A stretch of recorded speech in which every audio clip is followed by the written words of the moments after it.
In 1976, all of America seemed to lose its mind over a woman in a red swimsuit standing in front of the camera with blonde hair flying like California sunlight. But the craziest part was this. That photo did not just turn Farrah Fawcett into an icon. It also locked her inside a golden cage that Hollywood had already built for women who were too beautiful.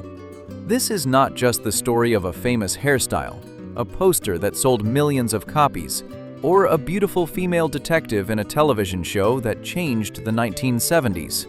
This is the story of a Texas girl who was turned into America's dream, then had to spend the rest of her life proving she was more than just a pretty face. At Ryan's Hollywood Uncovered, we do not just look at the lights. We step into the shadows that movie studios, tabloids, and even public memory often try to blur.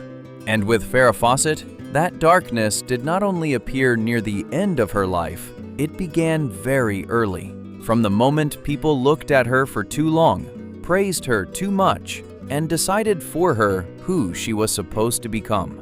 If you want me to explore more movies, TV shows, or Hollywood secrets, just comment right below. And I'm Ryan. Please like and subscribe to the channel so we can start exploring the main content of this video together. Texas Girl. Before Farrah Fawcett became the image taped to the bedroom walls of millions of American boys, before her hair became a style that hair salons had to learn how to recreate, she was just a little girl born in Corpus Christi, Texas on February 2, 1947. Her birth name was Farrah Lenny Fawcett, the daughter of James Fawcett, an oil field contractor, and Pauline Fawcett, a mother who stayed home to care for the family. Her family was not the powerful Hollywood type. No red carpets, no agent waiting outside the gate, no film contract already placed on the dinner table. Just a blonde girl growing up in the American South, where beauty could sometimes be seen as a gift, but could also become a curse. What sends a chill through me is that Farrah did not need to appear on television to be stared at. From the time she was little, she was already used to that feeling. Her mother once said that when the two of them went shopping, strange women could stop just to look at her daughter and say the little girl looked like an angel. It sounds sweet, right? But for a child, being constantly examined by strangers is not always gentle. Farrah later remembered that neighbors could come over just to look at her. Not to talk, not to play, just to look. And she felt shy, uncomfortable, as if she were something on display rather than a normal child. That is the first secret Hollywood often does not tell about Farrah. She did not walk into fame as someone who was completely hungry for attention. She had been noticed before she even had the right to understand what that attention meant. And trust me, when the whole world begins looking at you as an icon, that old wound does not disappear. It is simply magnified onto a much bigger screen. Farrah attended St. Patrick's Catholic School, then Hamlin Junior High School, before graduating from W.B. Ray High School in 1965. Even in high school, her beauty had already become a kind of local legend. From 1962 to 1965, she was considered the most beautiful girl in school. Not for 1 year, not as a lucky one-time thing, but for several years in a row. But what is interesting is that the people who knew Farrah back then did not remember her only for her face. They remembered her as a gentle, soft-spoken, likable girl. In the school world, where beauty often comes with distance and pride, Farrah was described as friendly. She belonged to a group of girlfriends called the Amigas, and her nickname was Drippy, a play on the name Fawcett, sounding both childish and intimate, as if she were still very far away from the cold fame machine waiting for her out there. There is one small detail that is very worth mentioning. Joe McComb, who later became the mayor of Corpus Christi, was once Farrah's classmate. He said she was beautiful, of course, but more importantly, she was everybody's friend. That sentence makes me think a lot.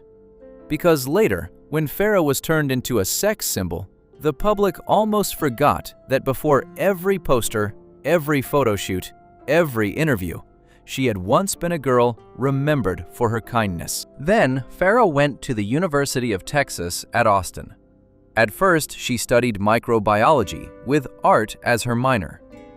Hearing that, do you find it surprising the woman America would later box in as the perfect blonde girl once sat in science classes learning about microorganisms, laboratories, notes, and exams? She was not born only to stand in front of a camera. At university, Farrah's beauty once again moved ahead of her. She became the first freshman ever chosen for the list of the 10 most beautiful female students on campus. And that, like a spark falling into a room full of gunpowder, drew the attention of talent agencies across America. They wanted her photos. They wanted to know who she was. They saw in her something Hollywood always craved: beauty that could be sold, but still looked innocent enough for audiences to believe it had not yet been touched by Hollywood. And that was the moment Farrah's life began turning onto a road she could never return from. Hollywood calling. Hollywood agent David Mirisch pursued her for about 2 years. 2 years! Do you understand that? Not one impulsive phone call, not a casual invitation for fun. He saw something in Farrah powerful enough to wait for.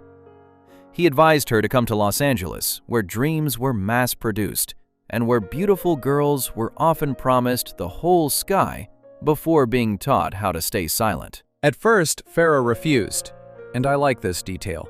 It shows she was not the type of person who threw everything away the moment Hollywood waved at her. She still had school. She still had family.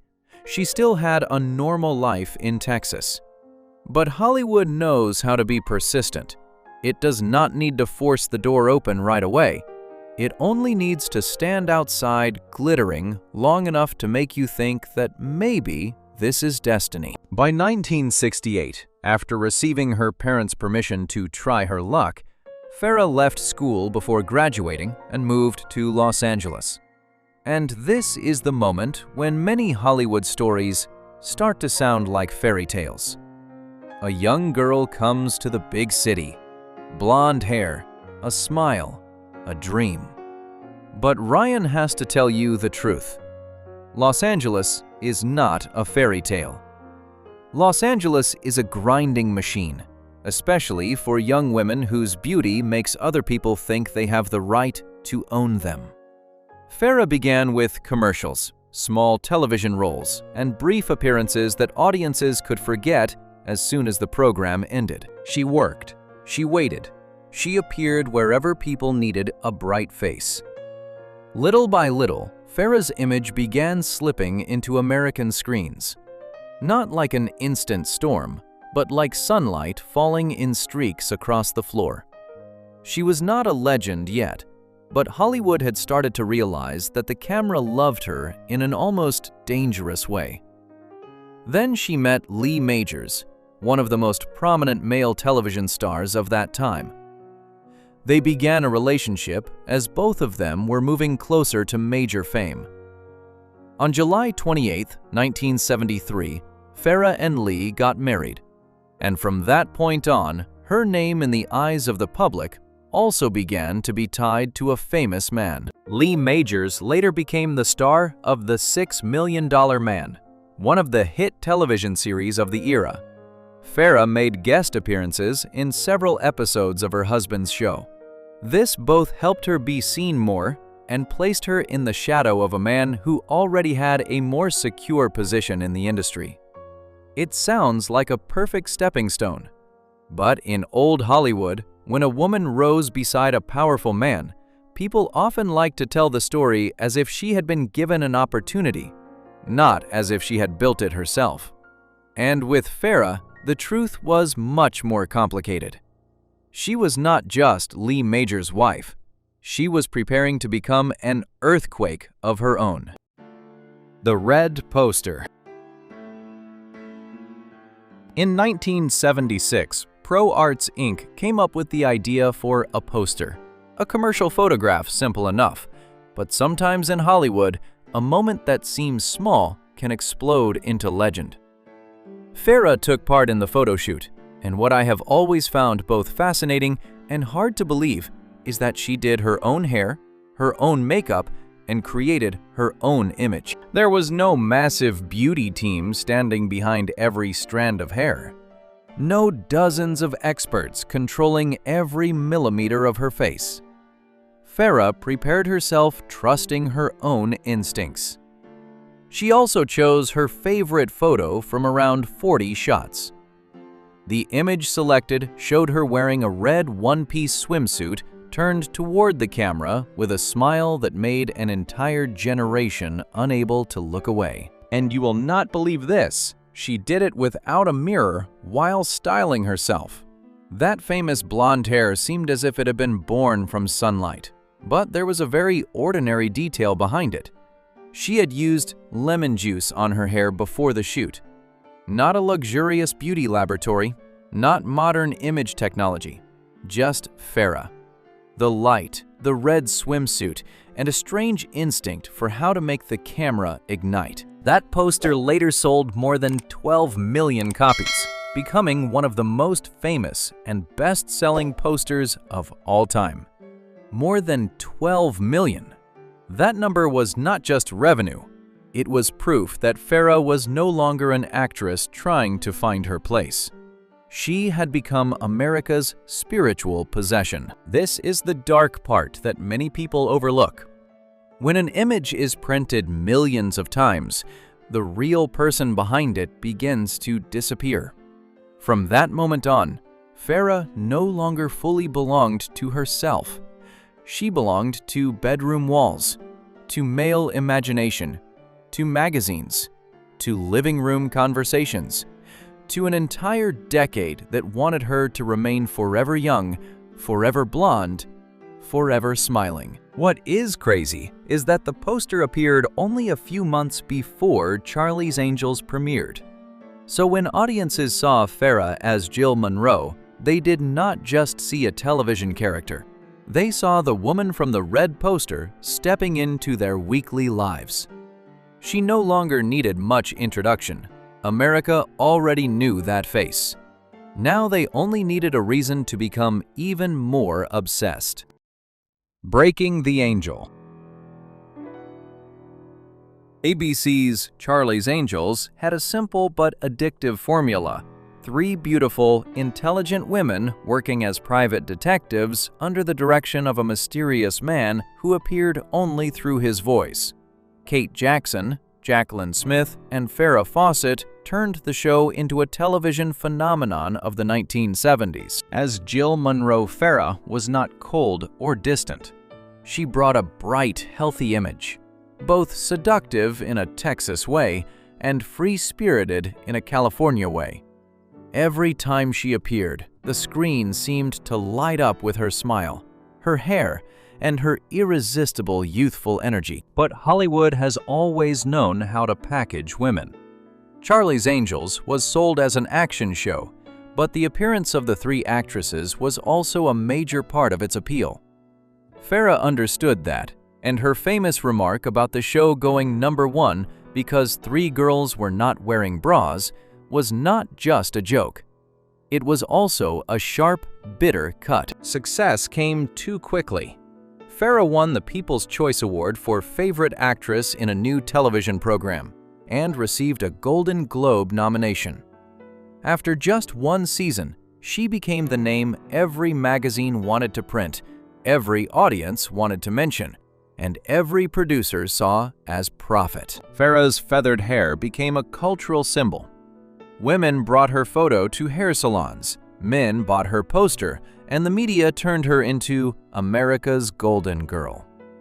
But the more she was praised, the more Farrah realized that the public only saw the image, not the real person behind it. Farrah's quiet tragedy began with that very success. People wanted Jill Monroe forever, wanted that hair forever, wanted the red swimsuit image forever. But Farrah wanted more. She wanted to act, to be challenged, to be seen as an artist, and not just as a dream hanging on the wall. So when Charlie's Angels was at its peak, Farrah made a decision that shocked Hollywood. She would not return for the second season as a main cast member. For a star who had just exploded, that was almost like setting fire to the golden bridge beneath her feet. Many people did not understand, but Farrah chose to step out of the box Hollywood had built for her. Aaron Spelling did not let that pass easily. Farrah was sued for breach of contract, with the figure mentioned being $7 million. In the end, she settled out of court and agreed to return to Charlie's Angels as a recurring guest star. It was not exactly a victory, nor was it entirely a defeat. It was more like a ceasefire between personal freedom and the television machine. Alongside her career, Farrah's private life was also placed under a microscope. Her marriage to Lee Majors came under pressure from filming schedules, fame, and the media. She had to be an actress, the wife of a star, a sex symbol, and the golden girl the public expected to always be grateful and radiant. That marriage fell apart in 1979, just as Farrah was trying to escape the shadow of Charlie's Angels. From here, her story changed color. It was no longer only about the red poster flying hair and the golden glow of the 1970s. Farrah had to step into a more ruthless Hollywood, where a woman famous for her beauty often had to fight for a very long time before being recognized for her talent. Fighting for respect. After Charlie's Angels, Farrah Fawcett wanted to escape the shadow of television and prove she could do more than be a seductive blonde image. But Hollywood still trapped her inside her beauty, her iconic hair, and the role of Jill Monroe, as if fame were only a glamorous cage. That hurt even more when you remember that since childhood in Corpus Christi, Farrah had been uncomfortable with always being stared at. Years later, that gaze became media pressure contracts and box office expectations. Farrah refused to stop at the image of a 1970s poster. In 1983, she stepped onto the off-Broadway stage with Extremities, an emotionally heavy role that demanded skill and courage. By 1986, she brought that role to the big screen and received a Golden Globe nomination for Best Actress in a Motion Picture Drama. That moment did not erase all the prejudice, but it was enough to prove that Farrah Fawcett was not just a beauty icon. She was a real actress. After proving herself on the Broadway stage, Farrah Fawcett continued her battle with Hollywood. Although Charlie's Angels had taken her to the top, the public still saw her through the lens of blonde hair and the red poster. Every new role was compared to her iconic image, forcing Farrah to work twice as hard to prove her true acting ability. In her personal life, she went through a stormy romance with Ryan O'Neal, from passionate love to controversial breakups. In 1985, they welcomed their son, Redmond, but family happiness was constantly tested by media pressure and busy careers. This relationship lasted nearly 2 decades, going through trials when O'Neal became ill and Farrah stayed by his side until the very end. During the 1980s and 1990s, Farrah faced scandals, including controversy with Playboy and legal troubles from Hollywood. Even though she was famous, she did not hesitate to set boundaries for herself, from refusing nude photos in Saturn III to taking control of her image in sensual photo shoots. These decisions sometimes made her career more difficult, but they also showed her inner strength and her right to control herself in the middle of an industry filled with harsh pressure. The final years of Farrah Fawcett's life were the most challenging and painful period. When she received the news that she had anal cancer in 2006, many people would have thought she would hide from the media and live privately. But Farrah chose a different path. She recorded every moment of her treatment and shared her story with all of America. She wanted people to see the reality of illness, but also the strength of determination and courage. Trust me, not everyone can do that. It requires a kind of bravery many Hollywood stars have never even imagined. The disease returned in 2007, and Farrah kept fighting. The rounds of chemotherapy, the endless pain, the days when she was too exhausted to get up. All of it was faced by her with a fearless attitude. Her longtime love, Ryan O'Neal, stayed by her side, and that relationship became a living proof of lasting love in the face of hardship. Farrah once said, "What matters is that you still get up and do what you love, even when your body does not allow it." What moves me most is how Farrah kept control of her image and herself until the very end. Hollywood may have wanted to force her into the role of blonde icon forever, but Farrah refused. She did not sign nude photos from Saturn III. She controlled her appearance in Playboy, and she always chose projects that reflected her real acting ability.